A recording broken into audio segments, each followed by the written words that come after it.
Internet, or more accurately, hello Tumblr. A while back, I asked a few of you guys to get in touch with any questions you had about sort of traditional archery, and a few of you were kind enough to do so. So here is what is hopefully the first and many of the Archery Adventures Mail Bag videos.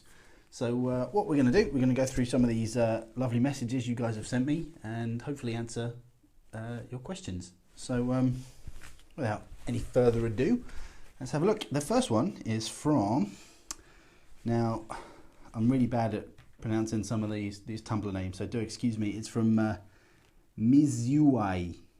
Mizuai.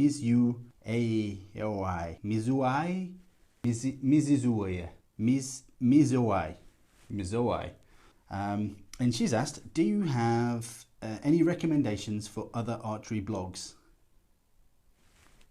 No, there is only this one. Okay, well there might be a few. What I'll do in the sort of text in this video, I'll try, if I can, put some links to some other archery blogs. There's the Bone Trail. There's a guy there who does a really good traditional archery blog. There is one called Helen Shoots, I think. I mean, it's more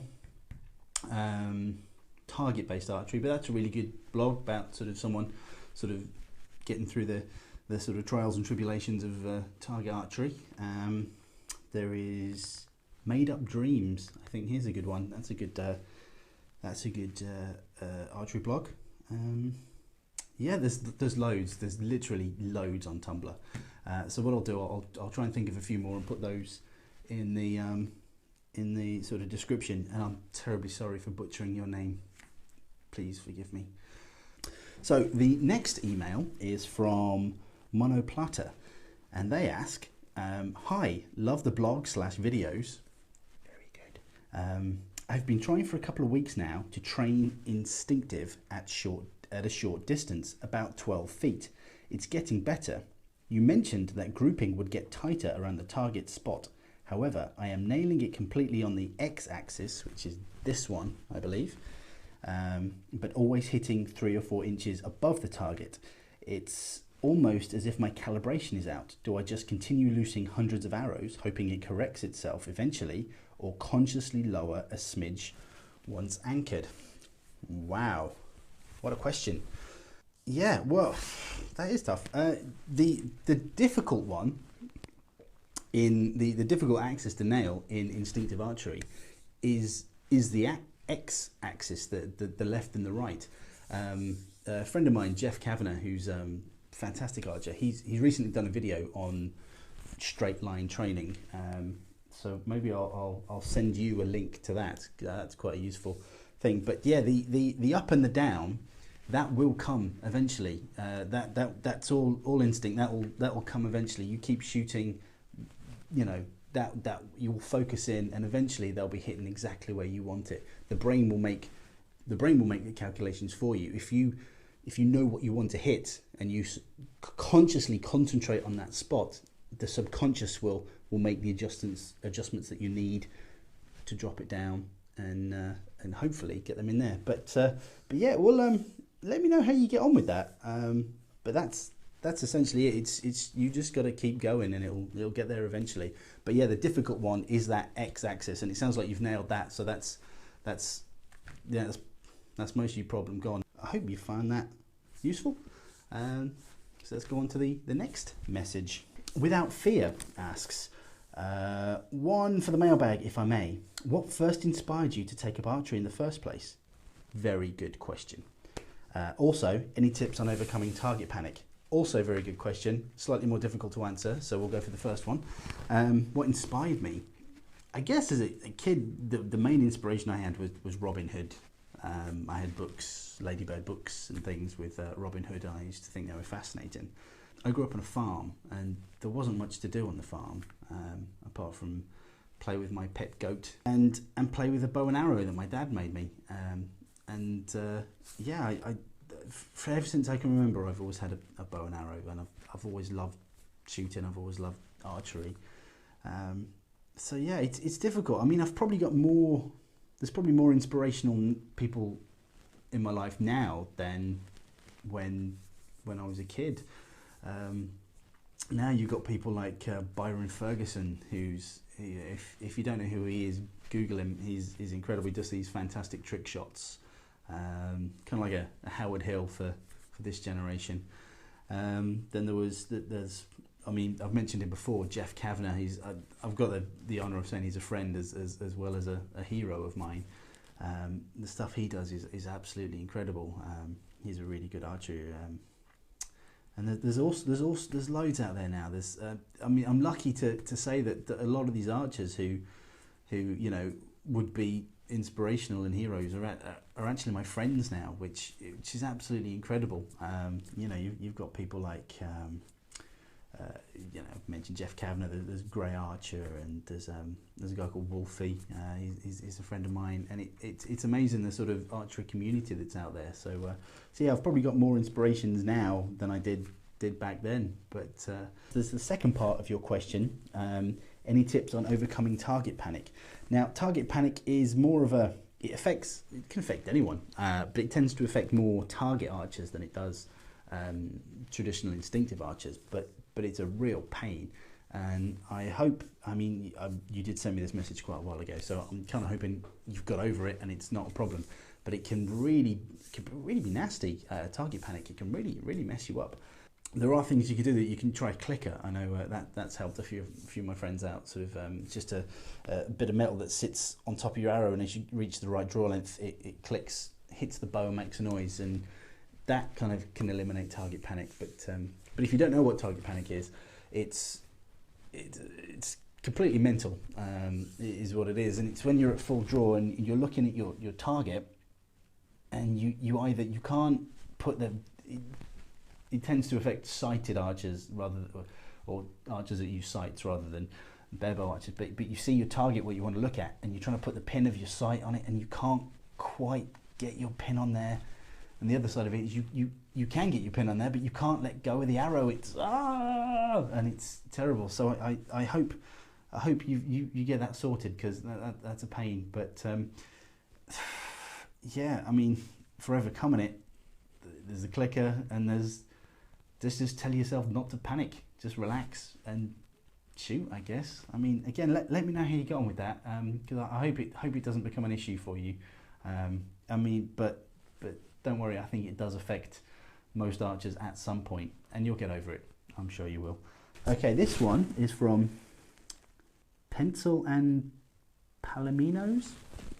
It's an interesting name. I like it. Hi, I'm getting into traditional archery a bit more. I was wondering if you are supposed to rest the arrow across your hand if there is no shelf. I have had some conflicting advice on the topic, and what can you do to prevent scratches, scrapes on your hand if you do shoot that way? Right, yeah, very good question. Very good question indeed. Now, traditional archery, really, you shouldn't really have a shelf. You should rest it on the hand. However, all the bows I use, apart from my longbow and a couple of horse bows, they all have a shelf, which is fine, so there's no issue there. It doesn't affect the hand at all. But if you're shooting, say, a traditional English longbow, or a simple stick bow, or a self bow, or a Mongolian horse bow, they don't have a shelf. You do rest the arrow on your hand. And it's important to keep your hand in the same position, or put a mark on the bow where you always address the bow the same way, so you get a bit more consistency where that arrow is. But yeah, it's fine to shoot off the hand. It's how most bows were shot many years ago. It's only the advent of newer bow making technologies and materials that allows there to be a shelf cut in. So yeah, there's nothing wrong with shooting off your hand. It's you know, some people prefer that. I struggle with it myself. I'm never as accurate shooting off the hand as I am a shelf, but I just, you know, as long as I'm shooting, it's fine. But yeah, the way to prevent your hands from getting scraped, I know some people that don't. I think they say if your knocking point's correct and everything's set up properly, the feather shouldn't actually, it's the feather that marks and cuts your hand. If it's all set up properly, it shouldn't do that. But I've never not been able to do that. I always get scratches and things on my hand. So the easy way is wear a glove. Just a leather shooting glove will protect your hand. The other thing, you can get braces or arm guards that sometimes have like an extended leather piece that comes up over the hand, just to protect you. I've seen people use plasters. I've seen people that just think sod it and just go for it and build up scar tissue, and it's fine. They're crazy. But yeah, that's the simplest. Just wear a glove. But yeah, you can't quite beat shooting traditionally. It's quite nice. It's so unencumbered. It is very nice. So yeah, I hope that's answered your question. Yeah, I hope you enjoy shooting your bow. Let us know what bow you're shooting. It would be nice to know whether it's a stick bow or a long bow or something like that. It'd be nice to hear from you. Now we've got another one here from Which Way is the Moon?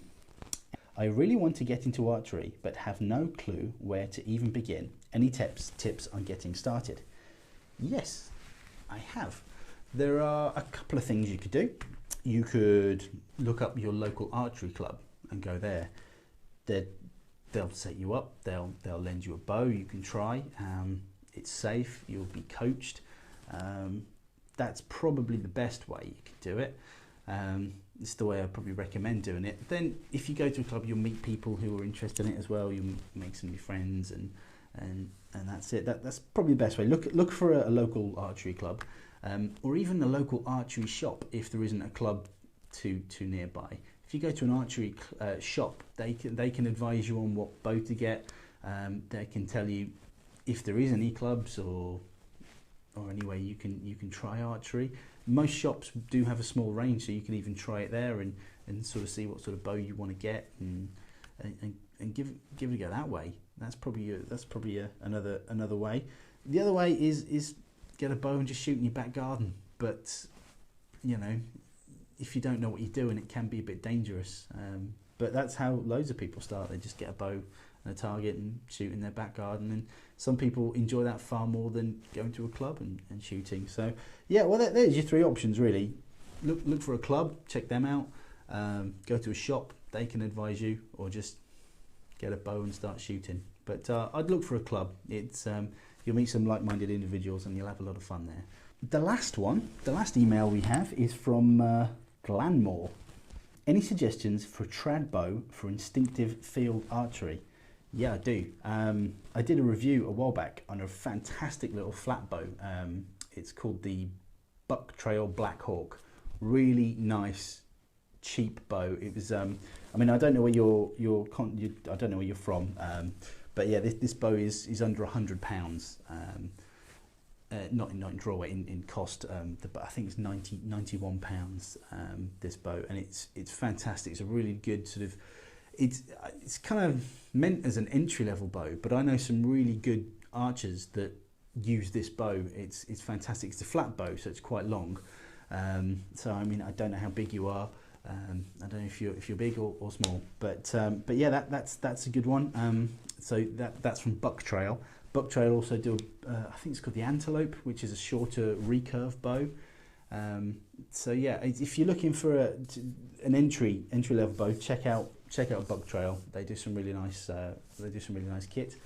There are also Martin do a range of bows that are a little bit more expensive, but very good sort of recurve bows. Sort of you're looking at the £150 to £250 mark. They're really nice. There's Martin, there's Bear.